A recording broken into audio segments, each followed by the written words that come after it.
ایک بار نماز سے رشتے کو جوڑ کر کے دیکھو. یہ جتنے اپنے مسائل ہیں, میاں بیوی میں آپس میں نہیں بن پا رہی ہے, اللہ اکبر, میاں بیوی کا رشتہ مستحکم نہیں ہے, گھر گھر جنگ کے اندر تبدیل ہو چکا ہے, جنگ خانے میں تبدیل ہو چکا ہے, گھروں کے اندر تباہی ہے, گھروں کے اندر بربادی ہے, گھروں کے اندر بے برکتی ہے, بیٹا باپ کی نہیں سنتا, ماں کی بیٹیاں نہیں سنتی, یعنی گھر جہنم کدے جو بنے ہوئے ہیں. آپ صرف نماز کو اختیار کر کے دیکھیے, آپ مجھے بتائیں نماز کی برکت سے پورا ماحول بدلے گا, نماز کی برکت سے پورے ماحول میں تبدیلی آئے گی. آپ مجھے بتائیں کہ آپ کو جب کوئی کہہ دیتا ہے کہ آپ یہ وظیفہ کر لیں آپ کے گھر میں برکت ہوگی, آپ یہ کام کر لیں آپ کے گھر میں برکت ہوگی, آپ وہ کام کر لیں آپ کے گھر میں برکت ہوگی, اے خاتون جنت کی کنیزوں, کسی کی بھی بات اتنی یقینی نہیں ہے جتنی بات میرے اللہ کی یقینی ہے, اللہ کے رسول کی یقینی ہے. اللہ اکبر, اللہ اور اس کے رسول نے ہمیں ضمانت دی ہے, گارنٹی دی ہے. اللہ اکبر.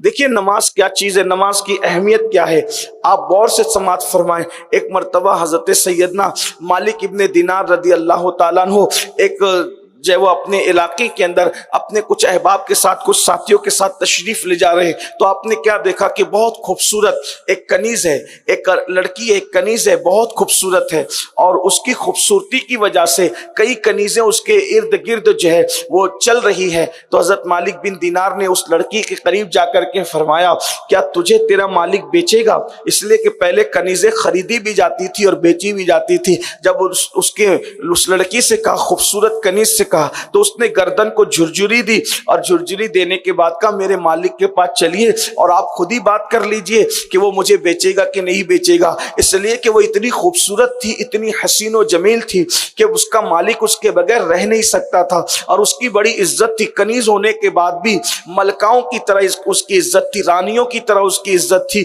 بادشاہ زادیوں کی طرح اس کی عزت تھی. اس کے حسن اور جمال نے لوگوں کے دل میں اس کی محبت پیدا کر رکھی تھی.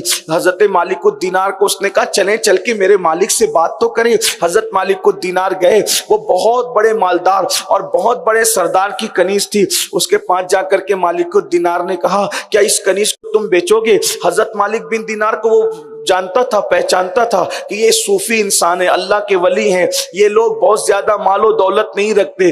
تو اس نے ہنس کر کے کہا بابا کیا اس کنیز کو آپ خرید سکتے ہو, بتاؤ اس کی قیمت کیا ہے؟ تو حضرت مالک الدینار نے فرمایا 2 سڑی ہوئی کھجوریں, 2 سڑی ہوئی, انداز دے کے خریدنے کا, فرمایا 2 سڑی ہوئی کھجوریں اگر یہ لے لیں تو بھی یہ کنیز کو میں خرید سکتا ہوں. اس نے ہنس کے کہا کھجور وہ بھی 2 اور سڑی ہوئی, آخر کیا بات ہے؟ تو حضرت مالک الدینار نے فرمایا یہ تو میں قیمت لگا رہا ہوں, حالانکہ اس میں بھی یہ بڑی مہنگی ہے, کیونکہ 2 سڑی ہوئی کھجوروں کے برابر بھی اس کی قیمت نہیں ہے, کیونکہ اس کے اندر عیب ہی عیب ہے, اس کے اندر عیب ہی عیب ہے. اے خاتون جنت کی کنیزوں, اندازہ کرو جب حضرت مالک الدینار نے کہا اس میں عیب ہی عیب ہے, تو وہ سردار نے, مالدار نے پوچھا اے حضرت مالک الدینار اس میں کیا عیب ہے؟ تو اس وقت تو آپ نے فرمایا دیکھو پہلی بات تو یہ ہے کہ اس کا جو جسم ہے اگر یہ غسل نہ کرے تو اس کے جسم سے بدبو آئے گی, اگر یہ مسواک نہ کرے, منہ صاف نہ کرے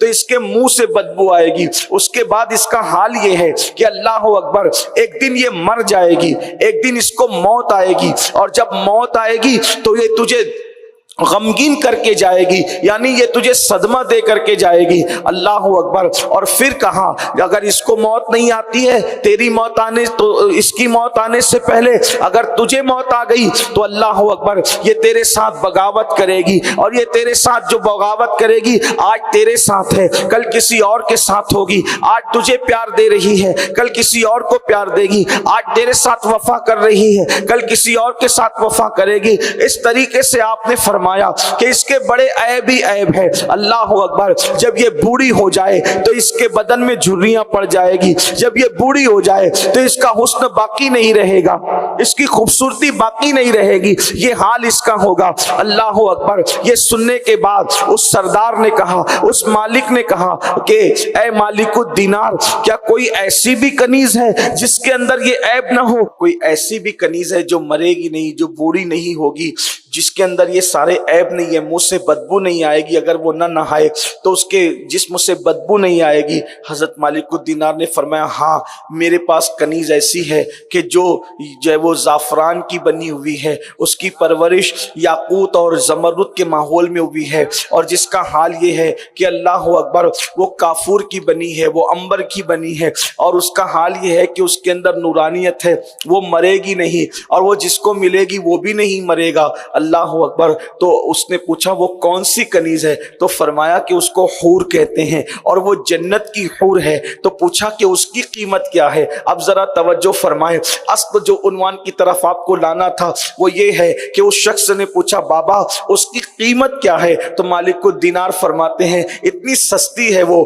کہ جب بستی کے سارے لوگ سو جائیں اور سب کو نیند آ جائے اور سب لوگ اپنے اپنے بستروں پر محو استراحت ہو جائیں تو اس وقت تو اچھی طرح کوئی وضو کر لے اور وضو کر کے 2 رکعت نفل نماز پڑھ لے، تو بس یہ 2 رکعت نفل نماز اس کا مہر ہے، اس کی قیمت ہے کہ یہ 2 رکعت نفل پر اللہ وہ جنت کی حور اس کو ہمیشہ ہمیشہ کے لیے عطا فرماتا ہے۔ اے خاتون جنت کی کنیزوں، آپ اندازہ کریں کہ جب 2 رکعت نفل پر جنت کی حور مل جاتی ہے، صرف 2 رکعت نفل پر، اب اندازہ کریں حور جہاں کی ہوگی تو ٹھکانہ بھی وہیں کا ہوگا۔ اس کا مطلب یہ ہے کہ جب نفل نماز کی یہ شان ہے تو سنت موقدہ کی کیا شان ہوگی، اور جب سنت تاکیدی کی یہ شان ہے تو پھر فرائض کی کیا شان ہوگی۔ لیکن ہم نے نماز کو ترک کیا، مرد پھر بھی 5% نماز پڑھتے ہیں، مگر عورتوں میں نماز کی بڑی کمی ہے، عورتیں نماز سے کوسوں دور ہیں۔ اے خاتون جنت کی کنیزوں، یاد رکھنا نماز پڑھنے سے اللہ بھی ملتا ہے، نماز پڑھنے سے جنت بھی ملتی ہے،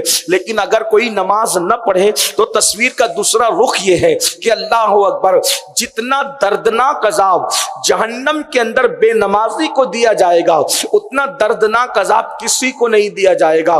اللہ کے رسول صلی اللہ علیہ وآلہ وسلم ایک مرتبہ اپنا خواب بیان کرتے ہوئے ارشاد فرماتے ہیں کہ میں نے خواب دیکھا کہ مجھے 2 لوگ اٹھا کر کے لے کر کے پہاڑ کی طرف جاتے ہیں، اور پھر وہ پورے خواب کا ایک حصہ یہ ہے، اللہ کے رسول صلی اللہ علیہ وآلہ وسلم فرماتے ہیں میں نے دیکھا کہ کوئی زمین پہ لیٹا ہوا ہے اور اس کے سر پر ایک فرشتہ بڑا سا پتھر چٹان مار رہا ہے، اور جب اس کے سر پہ وہ پتھر مارا جاتا ہے تو اس کا سر ایسے پس جاتا ہے جیسے چنے پر اگر ہتھوڑا مارا جائے تو چنا کس طریقے سے پسے گا، اسی طریقے سے انسان کا سر پس رہا ہے اور سر ریزہ ریزہ ہو رہا ہے، اور وہ چٹان لڑک کر کے پھر کہیں اور جاتی ہے، اور جب وہ چٹان کو اٹھانے کے لیے وہ بندہ جاتا ہے تو وہ سر پہلے کی طرح پھر درست ہو جاتا ہے، پھر وہ چٹان لا کر کے مارتا ہے، بڑا سا پتھر لا کر کے مارتا ہے، پھر سر پس جاتا ہے، پھر پتھر لڑک کر جاتا ہے،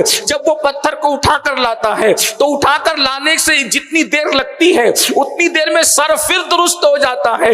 میں نے پوچھا جی یہ کون لوگ ہیں؟ تو کہا گیا یہ وہ لوگ ہیں جو نماز میں سستی کیا کرتے تھے، جو نماز میں سستی کرتے تھے، یعنی نماز کو وقت پر نہیں پڑھتے تھے۔